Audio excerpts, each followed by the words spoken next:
ಭಾರತದಲ್ಲಿ ದಿನದಿಂದ ದಿನಕ್ಕೆ ಚಿನ್ನದ ಬೆಲೆ ಏರಿಕೆ ಆಗ್ತಿದೆ. ಜನಸಾಮಾನ್ಯರು ಚಿನ್ನ ಕೊಳ್ಳೋದಕ್ಕೆ ಹಿಂದು ಮುಂದು ನೋಡ್ತಿದ್ದಾರೆ. ಆದರೆ ಚಿನ್ನ ಖರೀದಿಗಾರರ ಪಾಲಿಗೆ ದುಬೈ ಸ್ವರ್ಗ ತಾಣ. ತೆರಿಗೆ ಇಲ್ಲದೆ ಇರೋ ಹೆಚ್ಚಾಗಿ ಇಲ್ಲಿಂದಲೇ ಚಿನ್ನ ಖರೀದಿ ಮಾಡ್ತಾರೆ. ಹಾಗಂತ ಬೇಕಾಬಿಟ್ಟಿ ತರೋ ಹಾಗಿಲ್ಲ. ದುಬೈನಿಂದ ಗೋಲ್ಡ್ ತರುವಾಗ ಕೆಲ ನಿಯಮಗಳನ್ನ ಪಾಲನೆ ಮಾಡಬೇಕು. ಹಾಗಾದ್ರೆ ಆ ನಿಯಮಗಳೇನು ಅಂತ ಇಂಚಿಂಚಾಗಿ ಹೇಳ್ತೀವಿ ನೋಡಿ. ಒಬ್ಬ ಪುರುಷ ಪ್ರಯಾಣಿಕರು ದುಬೈನಿಂದ 20 ಗ್ರಾಂವರೆಗೆ ಚಿನ್ನ ತರಬಹುದು.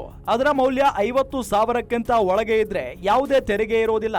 ಮಹಿಳಾ ಪ್ರಯಾಣಿಕರು 1 ಲಕ್ಷ ರೂಪಾಯಿ ಮೌಲ್ಯದ ಒಳಗೆ 40 ಗ್ರಾಂವರೆಗೆ ಚಿನ್ನ ಖರೀದಿ ಮಾಡುವ ಅವಕಾಶ ಇದೆ. ಇದು ಕೂಡ ಸುಂಕ ಮುಕ್ತವಾಗಿರುತ್ತೆ. ಈ ನಿಯಮವನ್ನ ಗಾಳಿಗೆ ತೂರಿ ಮಿತಿ ಮೀರಿ ಚಿನ್ನ ತಂದ್ರೆ 15% ಕಸ್ಟಮ್ಸ್ ಟ್ಯಾಕ್ಸ್ ಕಟ್ಟಬೇಕಾಗುತ್ತೆ. ಚಿನ್ನದ ಮೌಲ್ಯವನ್ನ ಭಾರತದ ಪ್ರಸ್ತುತ ಬೆಲೆ ಆಧಾರದ ಮೇಲೆ ಲೆಕ್ಕ ಹಾಕಿ ಸುಂಕ ವಿಧಿಸಲಾಗುತ್ತೆ.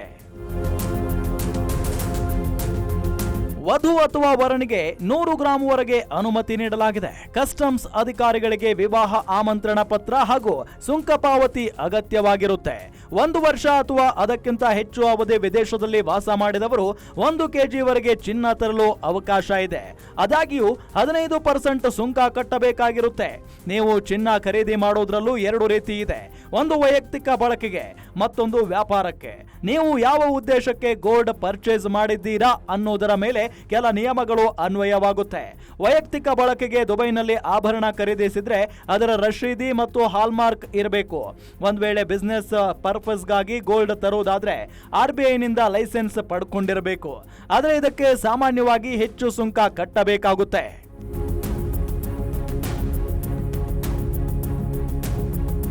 ಮಿತಿ ಮೀರಿದ ಚಿನ್ನ ತರುತ್ತಿರುವುದಾಗಿ ಘೋಷಣೆ ಮಾಡಿ ಸುಂಕ ಕಟ್ಟಬಹುದು. 50 ಗ್ರಾಂ ಚಿನ್ನಕ್ಕೆ 1 ಗ್ರಾಂಗೆ ಭಾರತದ ಪ್ರಸ್ತುತ ಬೆಲೆಗಿಂತ ಕಡಿಮೆ ಇರುತ್ತೆ. ಅದರ ಲೆಕ್ಕಾಚಾರದ ಮೇಲೆ ಇಂತಿಷ್ಟು ಅಂತ ಸುಂಕ ಕಟ್ಟಬೇಕು. ಏರ್ಪೋರ್ಟ್ನಲ್ಲಿ ಕಡ್ಡಾಯವಾಗಿ ತಪಾಸಣೆ ನಡೆಸಲಾಗುತ್ತೆ. ಸ್ಕ್ಯಾನರ್ ಹಾಗೂ ಸಿಬ್ಬಂದಿಗಳಿಂದ ತನಿಖೆ ನಡೆಯುತ್ತೆ. ಒಂದ್ ವೇಳೆ ಗೌಪ್ಯವಾಗಿ ಚಿನ್ನ ಸಾಗಿಸಲು ಪ್ರಯತ್ನ ಮಾಡಿದ್ರೆ ಸುಂಕದ 10 ಪಟ್ಟು ದಂಡದ ಜೊತೆಗೆ ಜೈಲುವಾಸ ಕೂಡ ಅನುಭವಿಸಬೇಕಾಗುತ್ತೆ. ದುಬೈನಿಂದ ತರುವ ಚಿನ್ನಕ್ಕೆ ರಶೀದಿ ಇಲ್ಲದಿದ್ರೆ ಕಸ್ಟಮ್ಸ್ ಅಧಿಕಾರಿಗಳು ಜಪ್ತಿ ಮಾಡಬಹುದು. ಅಕಸ್ಮಾತ್ ನೀವು ದುಬೈನಿಂದ ಚಿನ್ನವನ್ನ ಪಾರ್ಸೆಲ್ ಮುಖಾಂತರ ತರಿಸಿಕೊಳ್ತಿದ್ರೆ 10,000ಕ್ಕಿಂತ ಹೆಚ್ಚು ಮೌಲ್ಯದ್ದಾದ್ರೆ ಸುಂಕ ವಿಧಿಸಲಾಗುತ್ತೆ.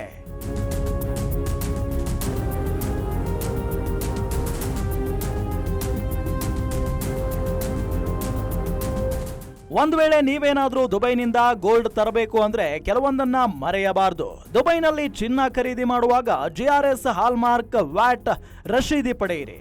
ಸುಂಕ ಸೇರಿದಂತೆ ಒಟ್ಟು ವೆಚ್ಚವನ್ನ ಭಾರತದ ಬೆಲೆಗೆ ಹೋಲಿಕೆ ಮಾಡಿಕೊಳ್ಳಿ. ಹೆಚ್ಚುವರಿ ಚಿನ್ನದೊಂದಿಗೆ ಪ್ರಯಾಣ ಮಾಡುವಾಗ ತಪ್ಪದೆ ವಿಮೆ ಮಾಡಿಸಿಕೊಂಡಿದ್ರೆ ಒಳ್ಳೆಯದು. ಚಿನ್ನದ ಸಾಗಣೆಗೆ ಸಂಬಂಧಿಸಿದ ಅಪ್ಡೇಟ್ಗಳನ್ನ ನಿಯಮಿತವಾಗಿ ಪರಿಶೀಲಿಸಿ. ಯಾಕಂದ್ರೆ ಸರ್ಕಾರಿ ನೀತಿಗಳು ಕಾಲಕಾಲಕ್ಕೆ ಬದಲಾಗ್ತಿರ್ತವೆ. ಇದರ ಮಾಹಿತಿ ಇಲ್ಲದಿದ್ರೆ ಸುಮ್ಮನೆ ದಂಡ ಕಟ್ಟಬೇಕಾಗಬಹುದು ಅಥವಾ ಜೈಲು ಸೇರಬಹುದು. ಗ್ಯಾರಂಟಿ ನ್ಯೂಸ್, ಸುದ್ದಿ ಖಚಿತ, ನ್ಯಾಯ ನಿಶ್ಚಿತ.